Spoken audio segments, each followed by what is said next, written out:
Welcome to the Exploring Awareness podcast. Join Dr. Frank Anderson and Lisa Berry in exploring new ways to live in this chaotic world and find peace and joy in the most unlikely places. Hi, and welcome to the Exploring Awareness podcast. I'm Lisa here with Frank Anderson. Very grateful that you are listening to our podcast. And should we say Happy New Year, Frank? Happy New Year, Lisa. Woohoo!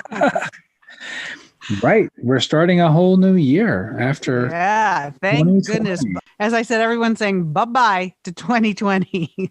Bye-bye to 2020. And Yes. What will we do for 2021? Are you big on New Year's resolutions? No, I'm not actually, but I really like New Year's intentions. And so that's what I thought we might talk about today. Intention is huge for me. I think it's like going somewhere, but not knowing where you're going. So if you have an intention that kind of could guide you, and I don't know why, and I've been trying to think about this, but I just have this sense that your intention really impacts on what happens. And so I always try to have a good intention or a positive intention or a useful intention, because I feel like whatever my intention is, it's really going to impact what happens on the other side. Well, something interesting happened to me today, and it has to do with intention. I got a COVID vaccine today. Wow. You're among the first in the whole world. Yeah, exactly. As part of the University of Michigan, I see patients, and we have a lottery system, and I got in, and I had a vaccine today. And as I was getting that vaccine, I was thinking about that intention. When this whole thing started, and it started only after a month or so, we were into this podcast. You remember that? Yeah. We were talking about other things, and then the COVID pandemic hit right during the beginning of our production. And we were all kind of confused and lost and fearful. Do you remember those days? You know what? I've just tried to keep my head up and plowing forward. So it's when I stop and think about it, I can, cop to the fear and confusion, but I'm trying not to. But in reminiscing about it, and, the intention out there was to have this vaccine.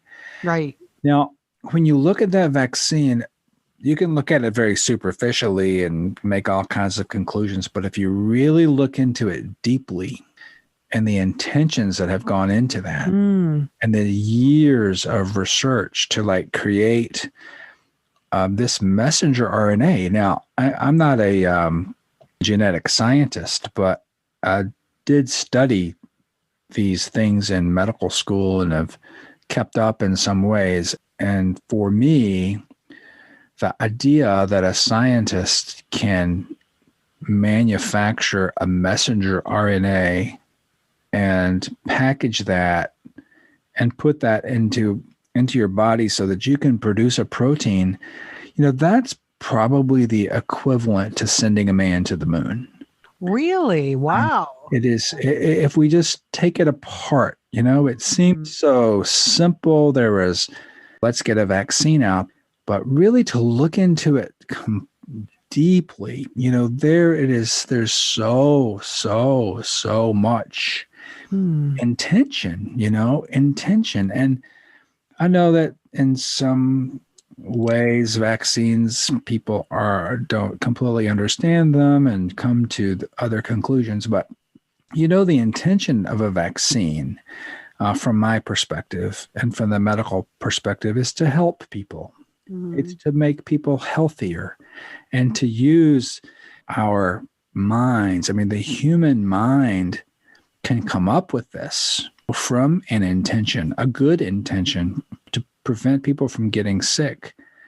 It just kind of reflects what you were saying about what is your intention and what direction does that put you in? So my intention, before we get too deep into this as a reporter and an interviewer, is to ask you a couple of questions. Since you are one of the first people literally in the world to get the COVID-19 vaccine, so everyone listening has an opportunity to learn about that. So can I just ask you a couple of questions? Like, Of course. what did it feel like? Well, it felt like a shot, just like any other shot. Okay. And at the moment you were getting it, what were you thinking or what were you feeling? I was feeling a very good sense of relief and a good sense that we're moving through this period of pandemic paralysis. And how grateful do you feel that you are among the first to get it? Oh, so grateful. I feel a little, lucky and a little embarrassed that I have it now. I wish we could all have it immediately, but I do see patients with COVID, and I'm exposed to known and unknown patients, and I think it's important, that healthcare workers have that vaccine. I'll be really happy when we can all have the vaccine and move beyond this. But I do feel extremely fortunate. I don't have any fear of the vaccine itself. I didn't have a reaction to it. I had a sore arm, took some ibuprofen, and the soreness is gone. And I trust the technology, and I'll be getting a second vaccine January 12th and go from there. I was going to say, so that's your intention to follow up and get the second one. And I will tell you, sitting here and happy for you that you got it. I mean, I've actually know a few people who have gotten their first doses already, and I'm grateful just to know people. And it's my intention that I'm going to get one so I can get my life back. Right. Because I've been trying to stay super safe and super home, and I miss going out in the world. So that's why when you ask me, I try not to think about it. I just try to stay busy and see what I can do to help people, and not think about it too much. Because when I do, it's pretty challenging, actually.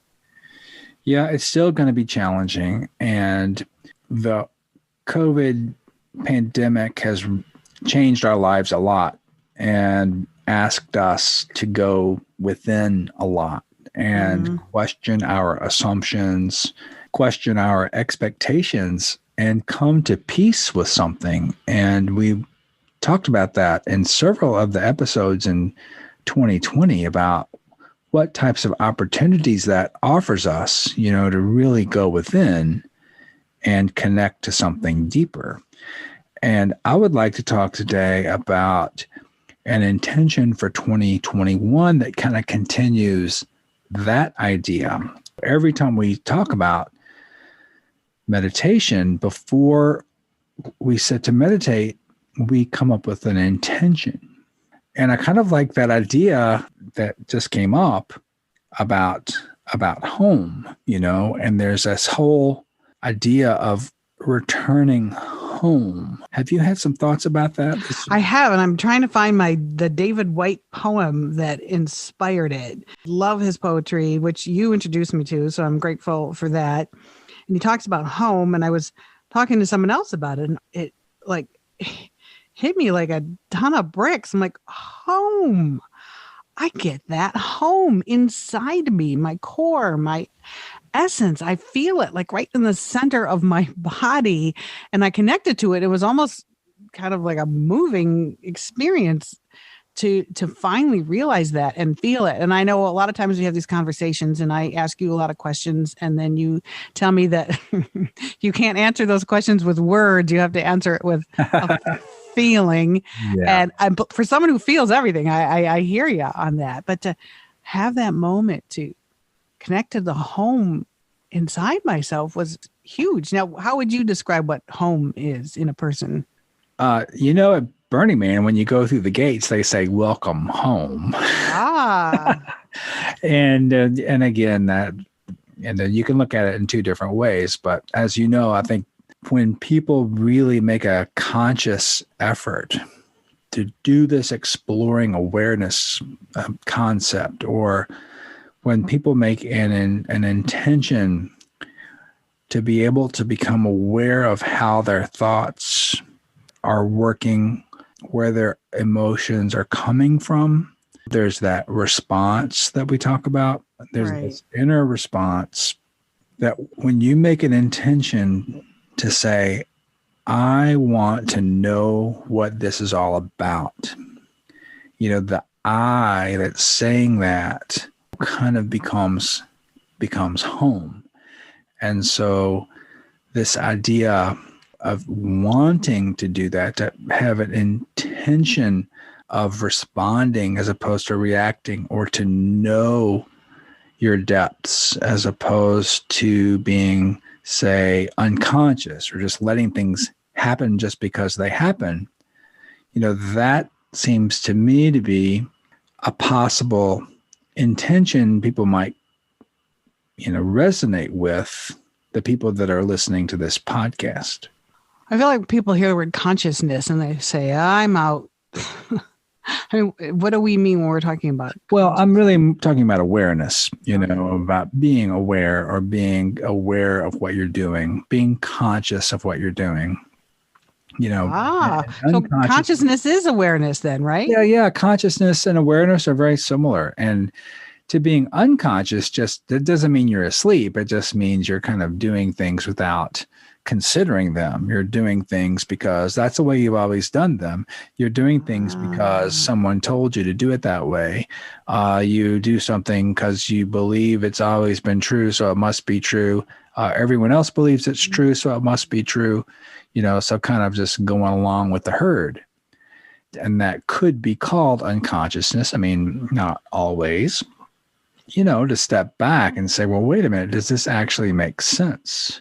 Kind of like the unexamined life is not worth living. Oh, yeah, exactly. That's very, very, that's right. That's part of it. An unexamined life. So we might say consciousness is an examined life. And of course, examined life, you'd have to be aware of what's going on.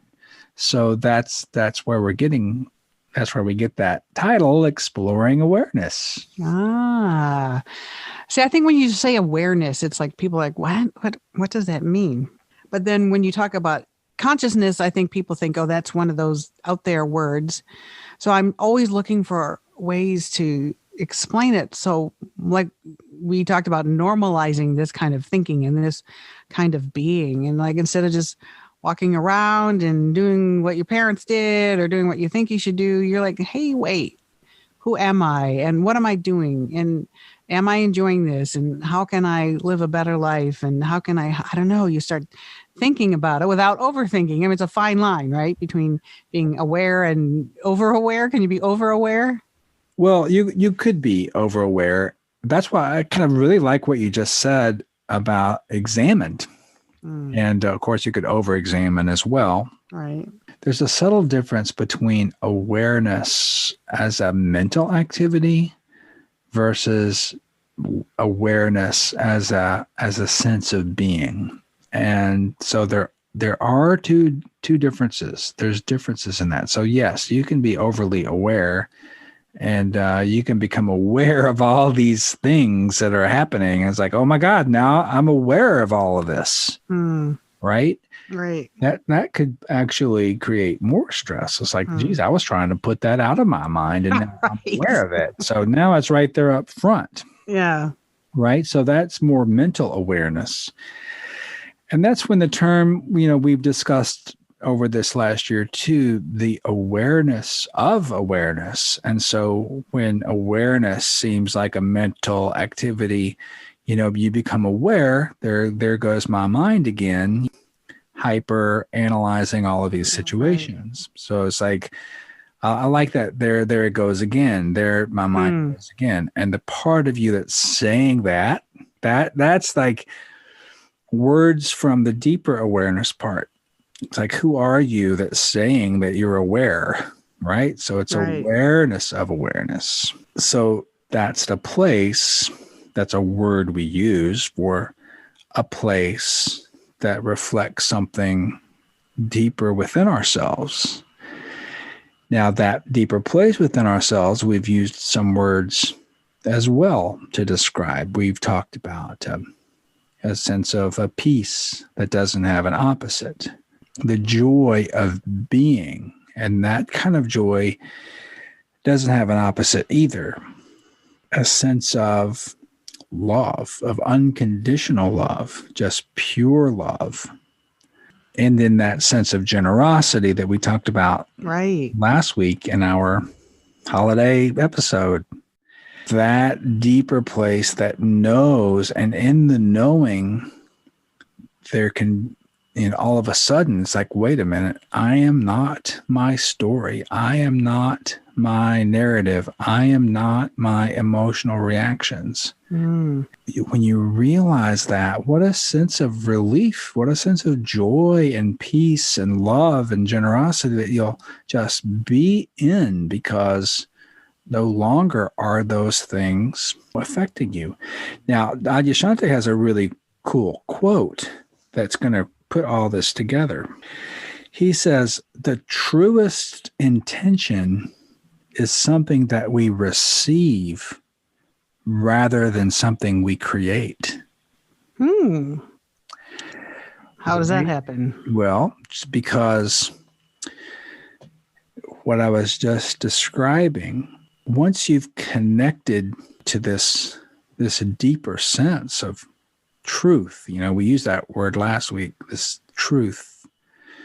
Okay, then all of a sudden you're moving through the world, and the intentions that you've connected to then reflect peace and joy and love and generosity.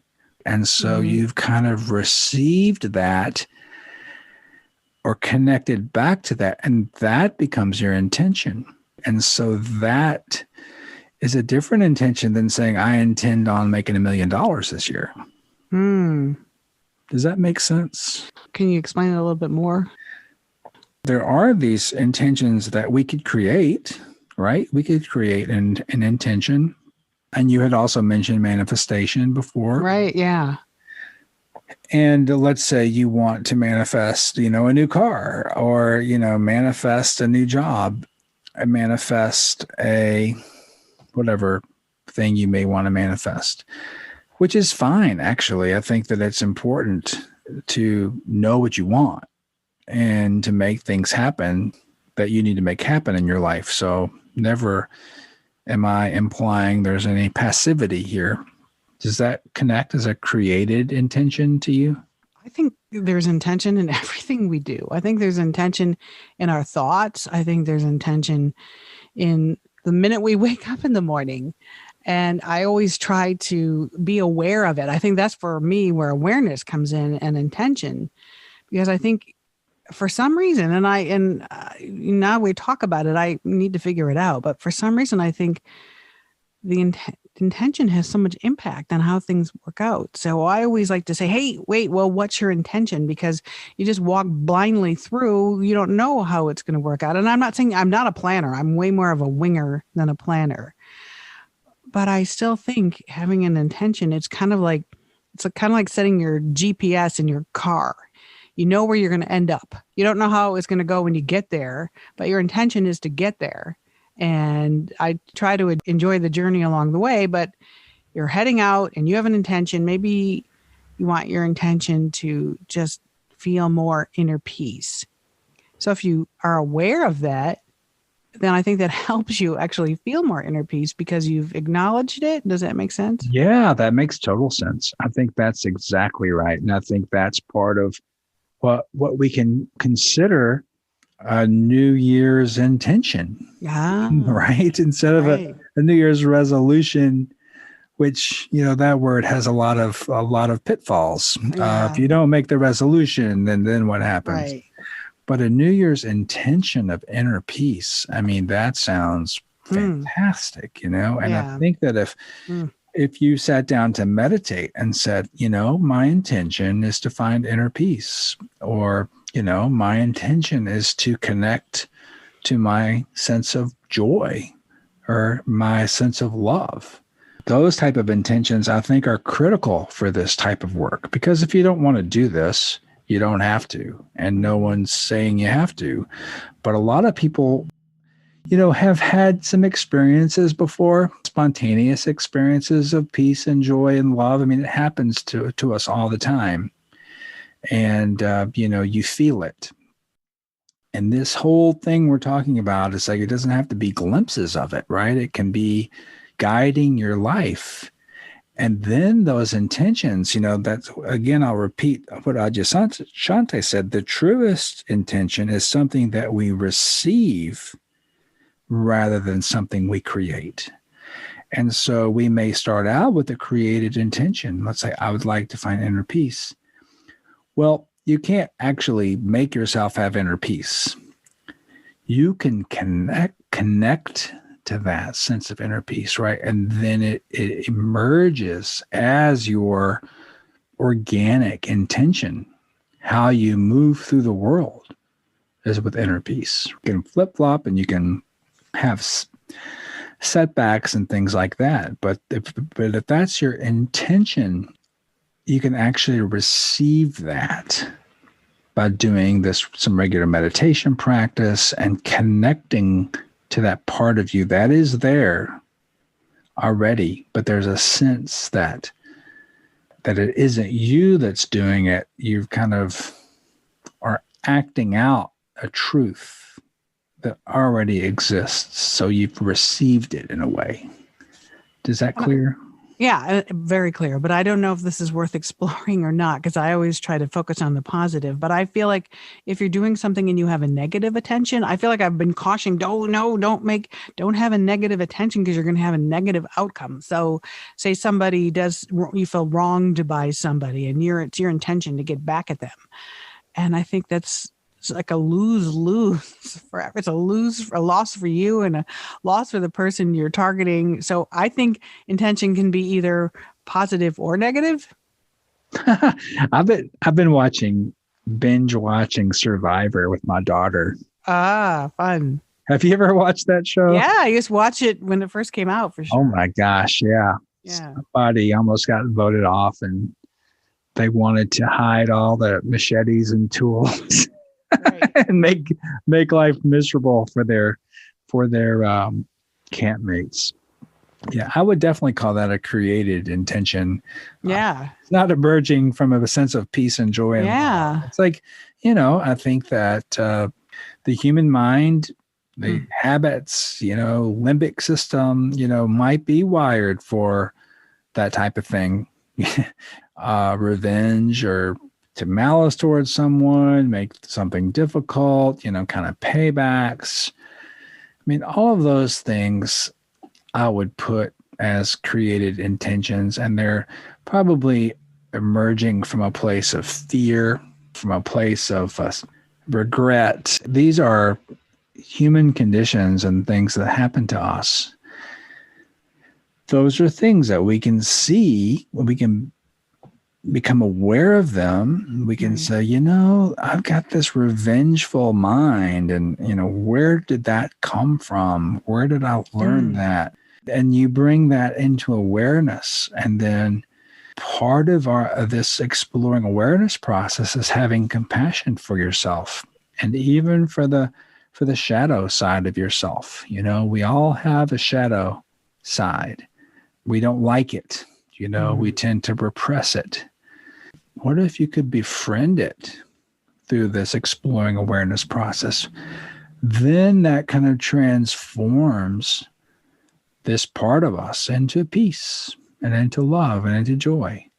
And it sounds kind of crazy, but this is the work. And unless you try it, you'll never know. All right, two things. One, I think awareness of intention is huge. And that is something I did not use those words to describe, but have done a lot. And I think you've even been on the receiving end of that from me. Like, wait, let's be aware of our intention before we do something, because yes. I think it's going to impact what happens, whether that's your mind, because the human mind, the more I explore it, the more powerful I find out that it is. All the levels of consciousness and subconsciousness and all the things that are going on in there.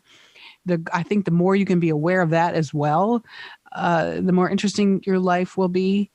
So I've always been one to be like, let's be aware of our intention. Can you relate that to this home idea?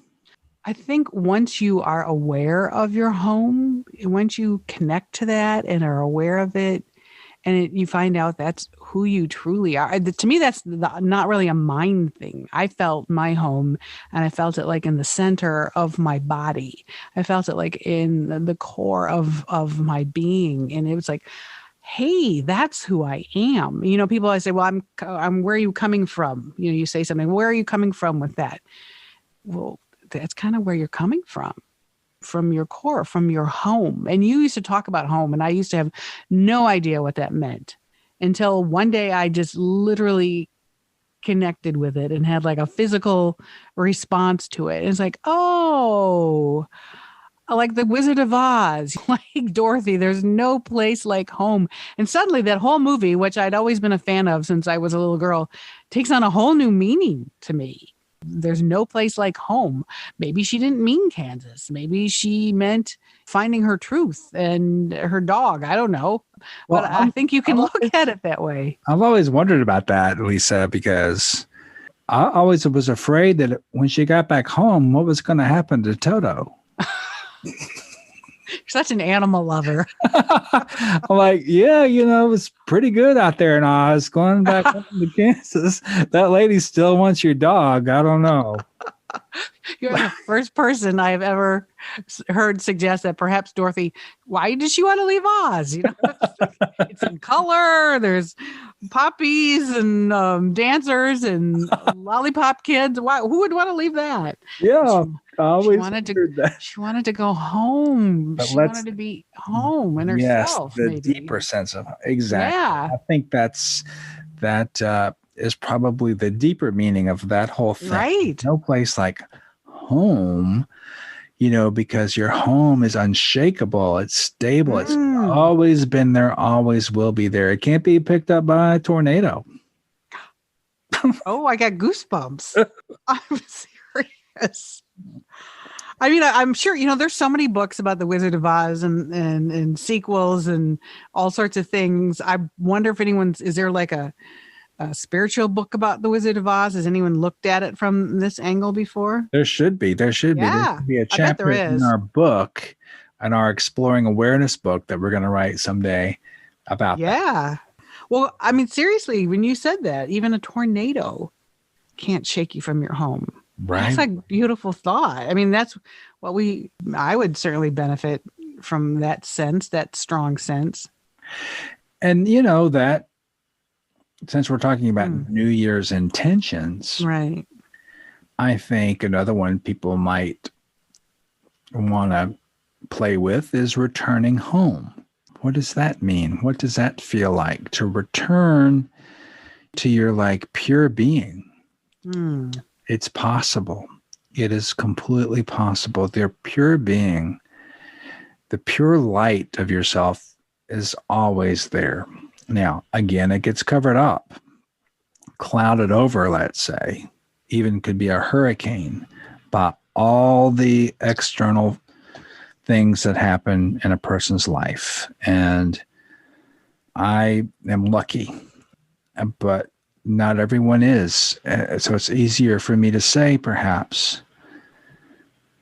But there are plenty of people who've had horrendous experiences in their lives who saw no way out.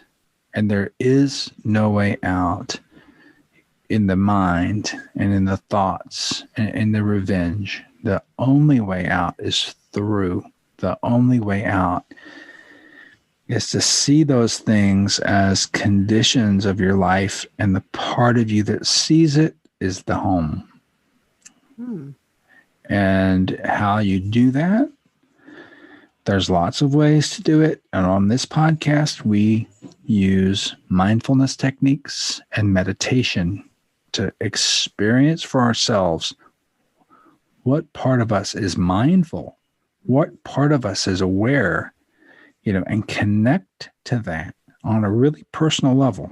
It has to be done by you on a personal level. It's something our words here can only guide you to. But on a very personal level, like you've experienced this year, Lisa, that sense of unshakable presence, home, whatever you want to call it. Do you see a difference between home inside your core and home inside your mind? Yeah, I do. I think that it depends on what you mean by the word mind, but if you're talking about thoughts and brain activity, that's still something that your awareness knows what's happening. So you can, you can be aware of a calm mind, no doubt. But a calm mind is only calm for a little bit until something happens. Yes. But the core is never, ever not calm. Okay, that's huge. Can you say that again? Your mind can get out of being calm, but your core never where the truth and joy and love and generosity is. Right. That's why I like to play around with the mindfulness-based stress reduction, method, which is a great method. But the title can make mindfulness seem like a formula for reducing stress. And the fact of the matter is that actually stopping, taking a breath, doing some mindfulness practices can make people feel calmer and less stressed. But the question I always had is, why does it make you calmer and less stressed? It's because when you do those things, you're connecting to what makes you mindful, and that place never has any stress, never has any disruption, only has peace and love and joy and generosity. So whether you know it or not, you're still connecting to it. And so it is less stressful. Right? How come that's not our go-to place? Or is that why we're having these conversations, to make it more obvious that we'd be better off if that was our go-to place? When you say it, it sounds like a no-brainer. Like, don't go with your mind, go with your core, because that's where all the good stuff is. And you don't even have to try, because it's already there. You just got to uncover it. You got to clean out the shoe closet and get to the base and what the good stuff at the bottom.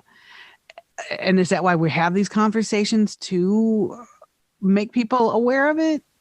Well, my intention with this podcast was to share, at a deeper level, what the mindfulness practices have shown to me. Now, it sounds, easy when you say it that way, but it isn't. Right.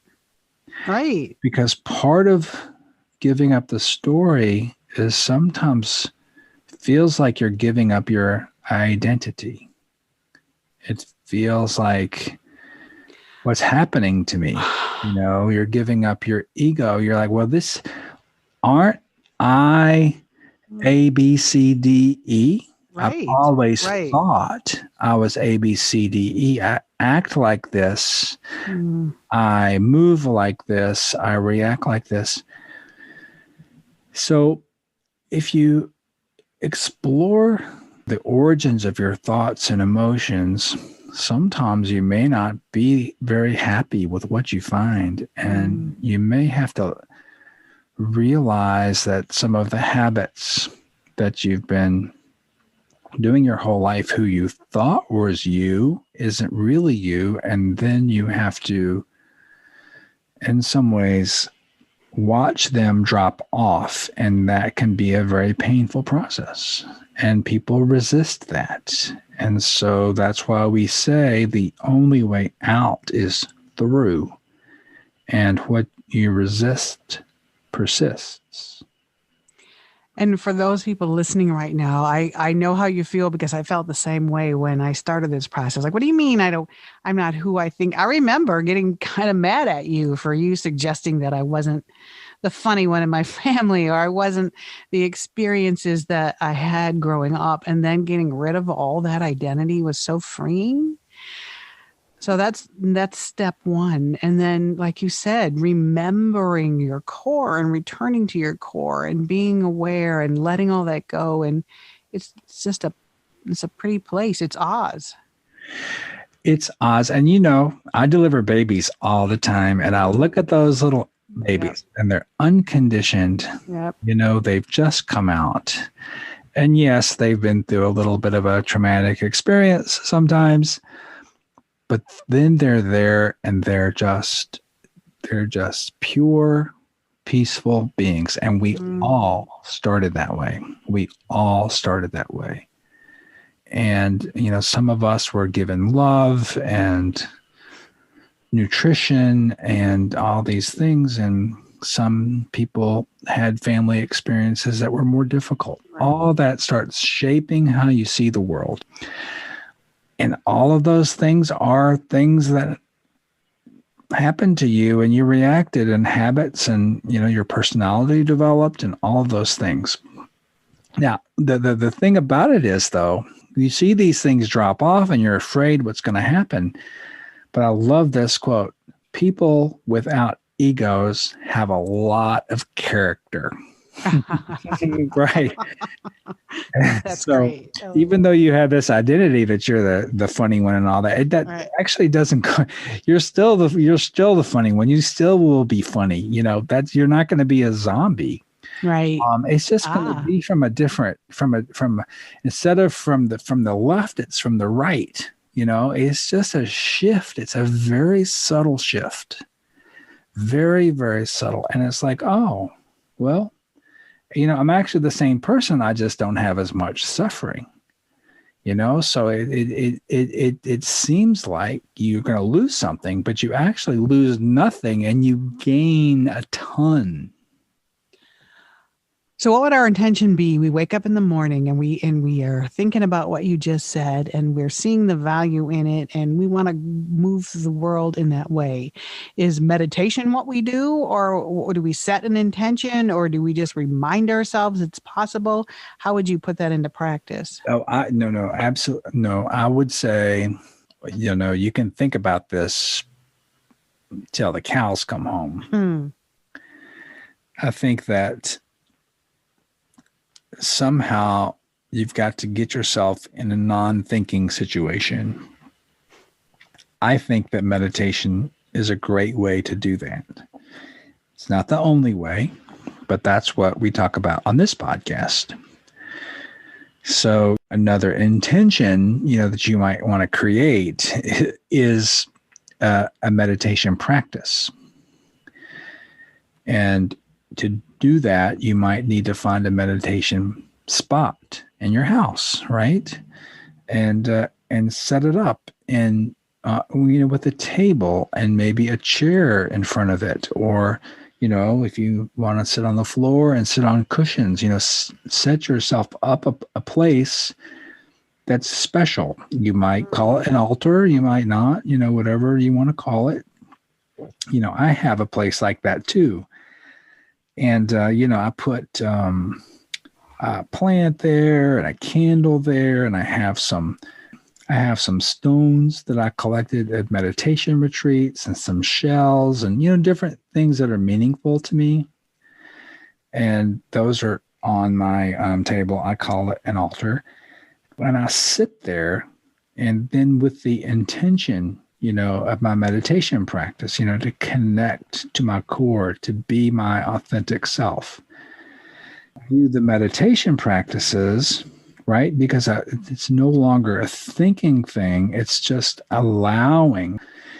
It's the intentions that are, as Adyashanti said, the intentions that we receive rather than we create. So I can go there with an intention, and then I receive or connect, to these other cores. And then during the day, you move through the world in a different way. It's not necessarily because you want to, it's because that's who you are. And I don't have an altar, but I did do something along those lines for myself, and not out of selfishness, but out of self-love. And I have a little chair in the corner of my bedroom with the table and my salt lamp and some flowers and my Petoskey stones. And I lay my books there. And it does make a difference because it's kind of like my little corner that I've set up for myself. And you can kind of feel a different energy there. And honestly, I'm proud of myself that I did something like that for myself. Usually it's like the clothes hang on the treadmill and the chair was covered with stuff. And it's like, it looks out the window and I can watch the sunrise and I can sit in the chair and meditate and read. And I just created this little corner for myself out of self-love, not out of selfishness, out of Sure, it was an intention, you putting had some an intention to Yeah. create a scenario a where space. you could, to create a space where you would practice this beautiful, special, personal practice of connecting, using mindfulness techniques and practicing, and that's a beautiful intention. And if people are looking for something as a New Year's intention, to set up a space to meditate, Yeah. fantastic. That would be a great idea. Right. And I did it out of self-love, not, an ego me first selfish love, but out of self-love to enhance my well-being. And I like it.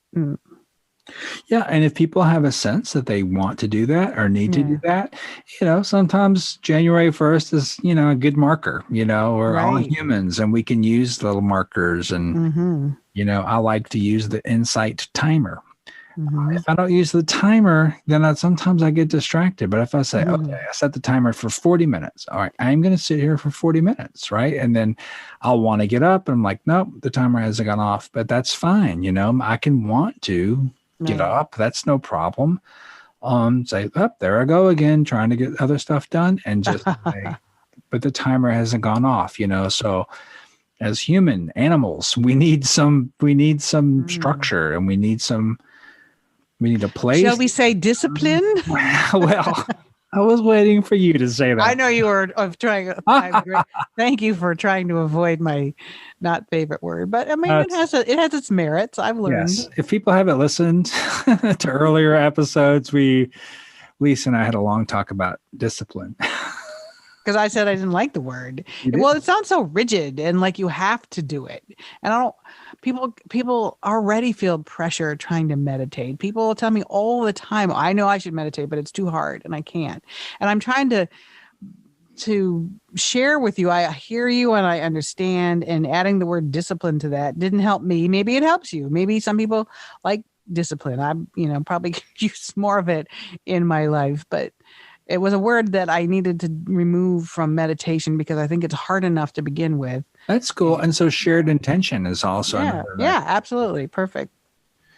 And I like intention. Yeah. Intention is great. And so, it'd be wonderful for listeners to set up a place in their house, and they could even take a picture and send it to. Oh, I'd love that. Yeah. exploringawareness@gmail.com. We'll put it on the Facebook page. Yeah. Send us your space. Or if you want to share your intentions for 2021, we'd love to hear those as well. exploringawareness@gmail.com is our email address.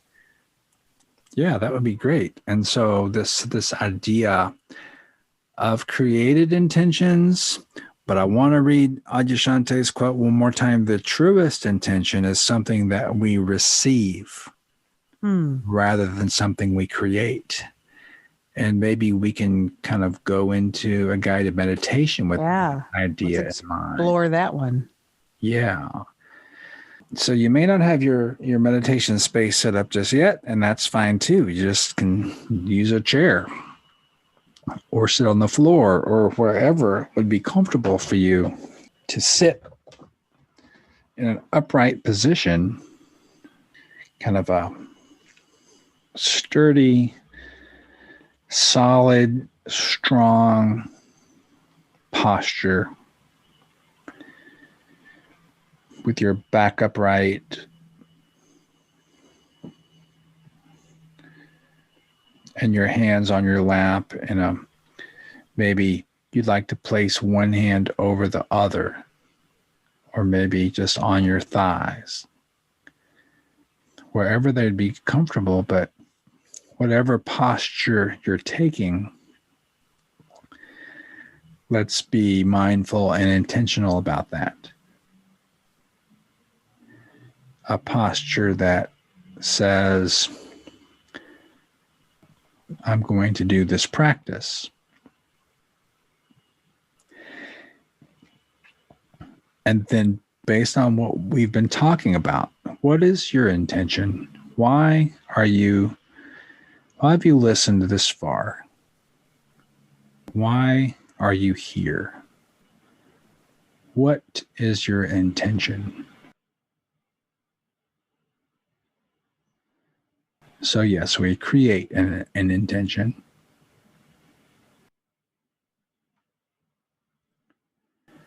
Whether it's to be a more authentic person, to be a more loving person, to find some peace in the chaos, to be a more generous person with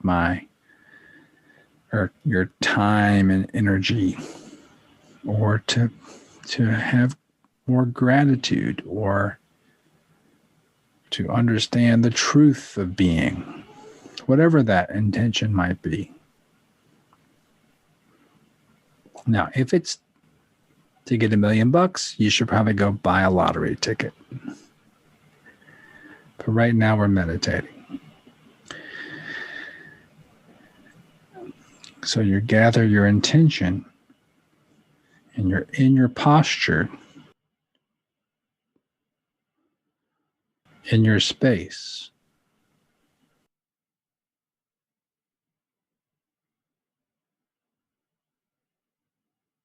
And you're bringing your attention now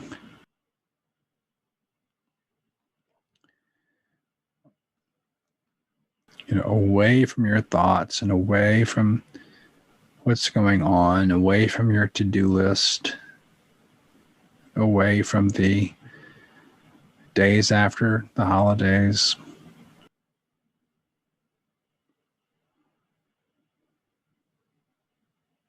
And we're using this time for something very different, very special, very precious.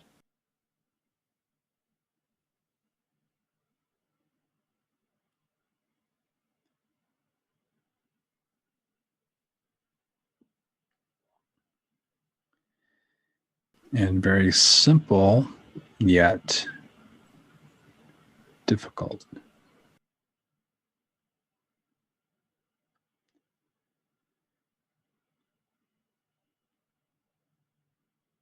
And it starts out with coming into the body and noticing or becoming mindful of the breath.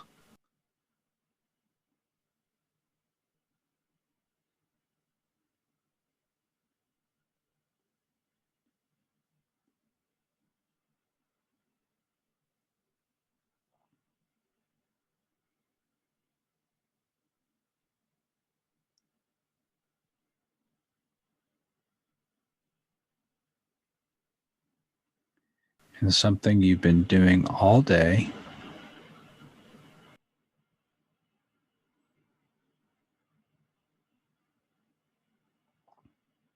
unconsciously, right? Just been happening. You didn't know it.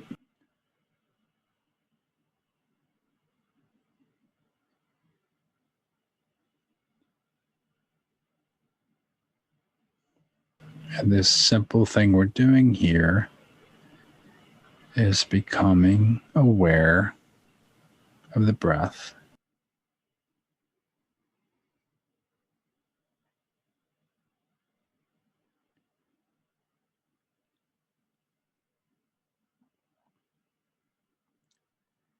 The rib cage expands. Air flows in over your nose or your mouth. It fills your lungs. to a certain point, then the muscles around your ribs and diaphragm contract and the air comes out.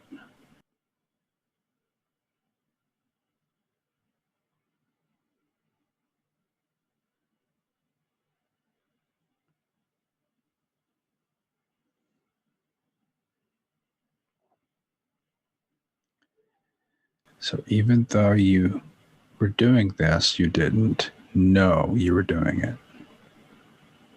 until now.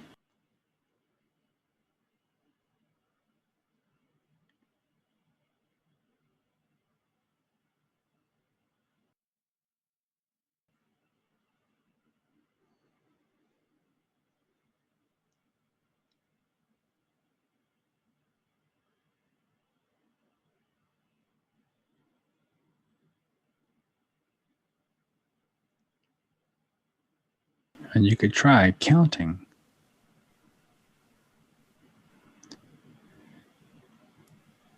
And you could count until you have a thought. And then when you get a thought, you can go back, start over.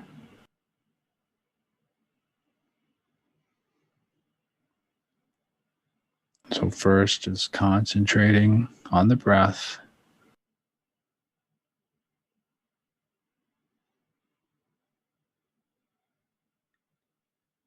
Count each breath.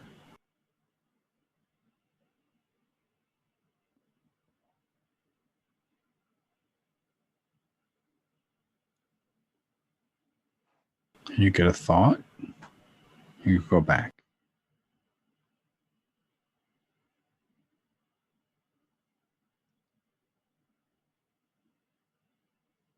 And then, if you're not having a thought and you have a thought that says, I'm not having a thought, go back.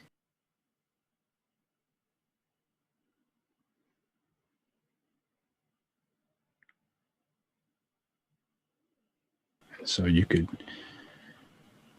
do this for your meditation for 15 minutes and just, notice when you have thoughts. Notice what the highest number that you can get to without a thought or a judgment or a congratulatory thought. And so some people spend many, many days just doing breath meditation.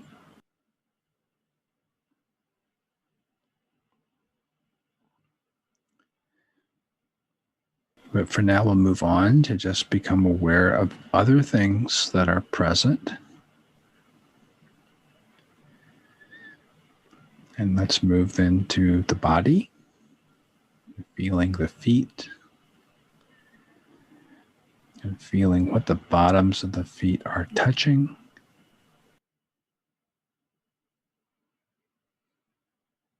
And your toes and your ankles. And bringing those feet into present moment awareness, which they were probably not part of before now. And so just feeling, appreciating these feet that most of us have.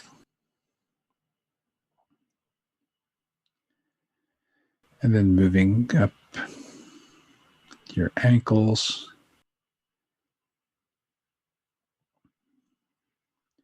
and up your lower legs, feeling the shins and the calves, the muscles and bones, and moving up to the knee joint,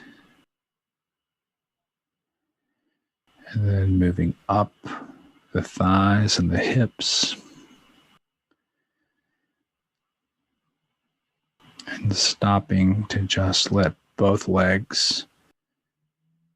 Be in awareness.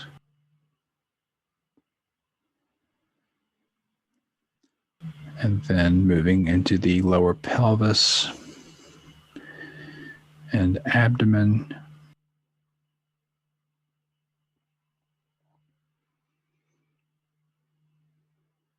And feeling the abdominal wall expand and contract with breath.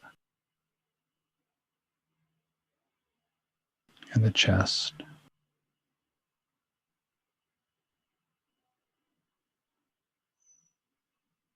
Being aware of all the complicated organs and vessels and nerves just existing within your abdomen and chest, your heart.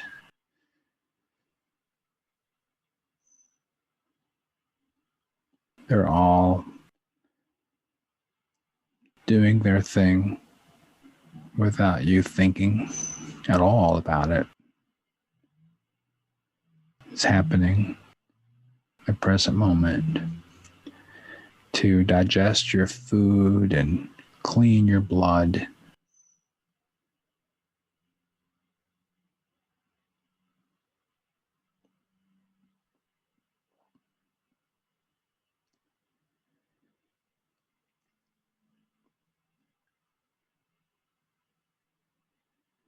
And then your back, lower, middle, and upper back with all of its muscles, bones, holding you upright, giving you some pains here and there.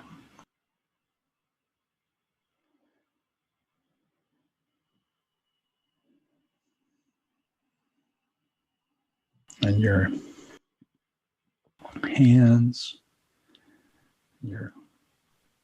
the sensitivity of the palms of your hands and fingertips, the back of your hand, your wrists, your lower arms, your elbows, your upper arms, your shoulders.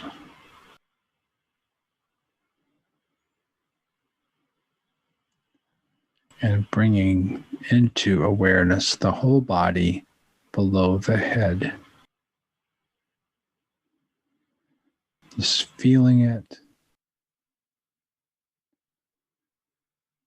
saying hello to it, letting it be, in a way, animated by awareness. This difference between just having a body and knowing that you have a body, like difference in breathing and knowing that you're breathing.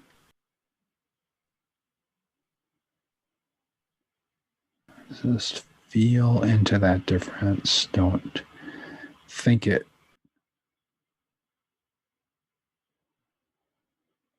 And then moving up the back of the head and around the sides of the head, around the ears and the top of the head, and over all the facial muscles.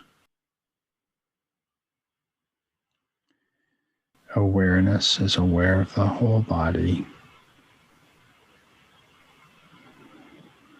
And awareness is aware of the brain. And the brain is generating thoughts.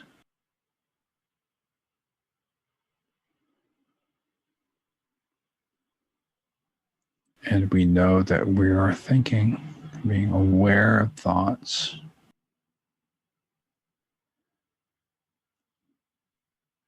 The brain creates thoughts. The lungs breathe, the heart beats, the organs do their job, the body keeps you upright. And awareness is aware of them all.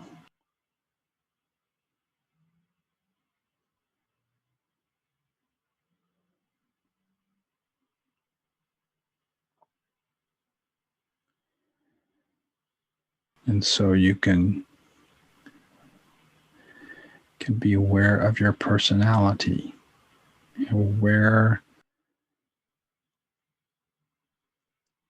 of your shadow thoughts, aware of your appeasing thoughts, aware of all thoughts. Yet awareness can just be there, absorb it all. Absorb the pain in your body. Absorb mental pain. Absorb mental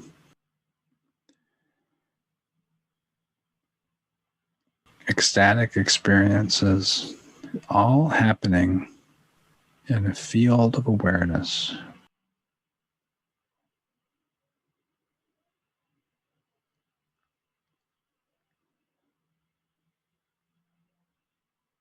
And so to realize that,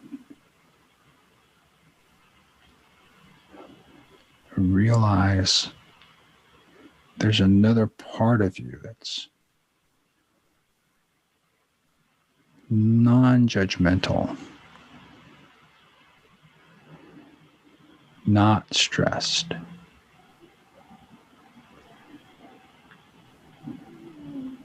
not chaotic, not subject to all the conditions of life. Does that come with a sense of joy? Like finally, some relief, a sense of peace.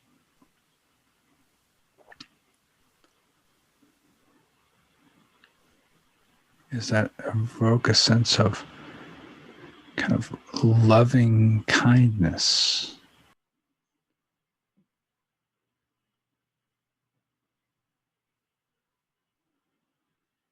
A sense of generosity, a sense of connection, a sense of pure being.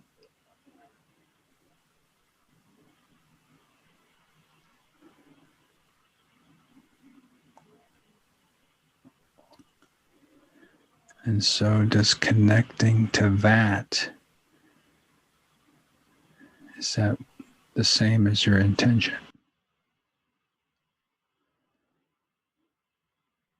Or would you like to move around in the world, with these intentions that we're receiving, that we're connecting to?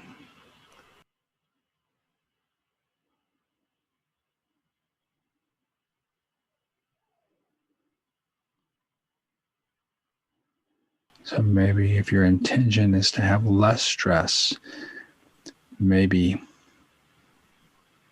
you realize there's no stress here. This is the intention from the bottom up instead of top down. Maybe from this place it feels more authentic to be loving than revengeful or spiteful. Maybe from this place it feels more authentic to be generous than to be selfish or protective.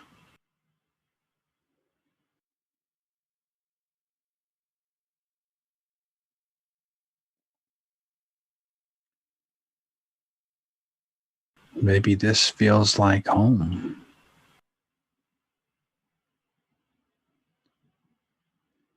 It's always there. You can't think it up, but you can visit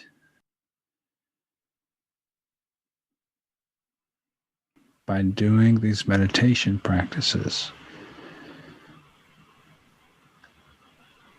The more you visit, the more it feels like home. until finally it's just no longer visiting. It's always connected, always at home.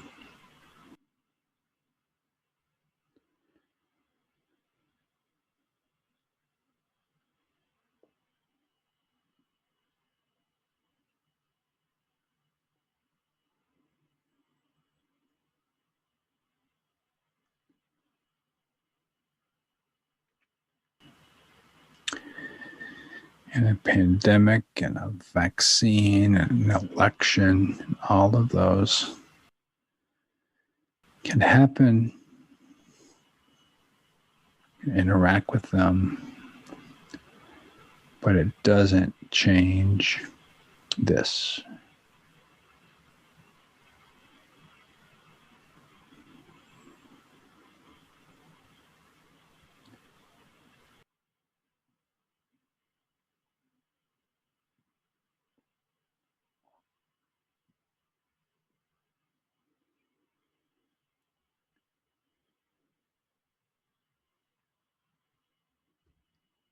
So we'll take a couple more breaths.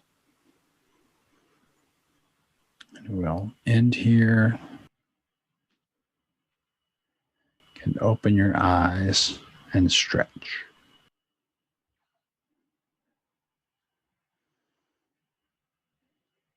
And then kick your heels 3 times and say, "There's no place like home." Yeah, how are you feeling, Dorothy?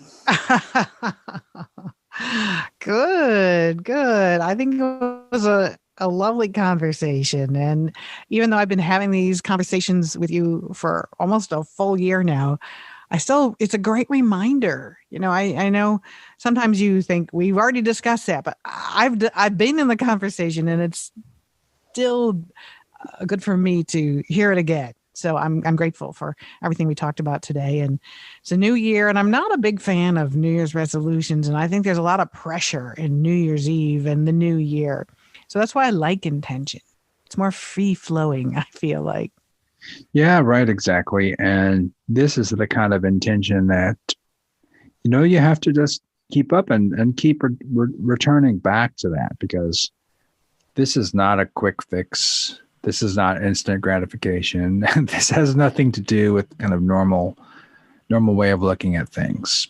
And so I would just encourage everyone to consider this, consider for the next year an intention to return home to whatever this means for you. And, if this seems to resonate, give it a try.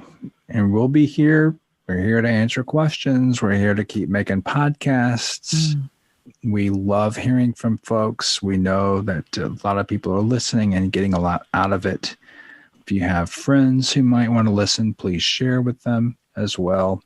And let's continue over the next year doing this wonderful work. Sort of a way of being, don't you think? Yeah, it's a way of being. And I wish, there was an easier way. But this is the only way that I know. And this is truly how we change the world to be a more peaceful, loving place. And so that's my intention for 2021. My intention for 2021, to follow the path to inner peace. That's the path I'm on right now. Well, we will take it on. Yeah. Again, send us a picture of your place that maybe we've inspired you to set up, or that you have your quiet spot where you can meditate and go inside a bit. You can email us at exploringawareness@gmail.com. and post on our Facebook page, on Twitter and Instagram. We love to connect with you, and we'd love to hear from you. Well, I hope everyone has a great New Year's. Yeah. We will be back soon. Thanks so much for listening. Bye, everyone. Happy New Year. This podcast is not an attempt to practice medicine or provide specific medical advice, nor does use of this information establish a physician-patient relationship. Listening to this podcast does not replace medical consultation with a qualified health or medical professional to meet the health and medical needs of you or others. If you are having problems, please see your primary care provider or your local mental health professional.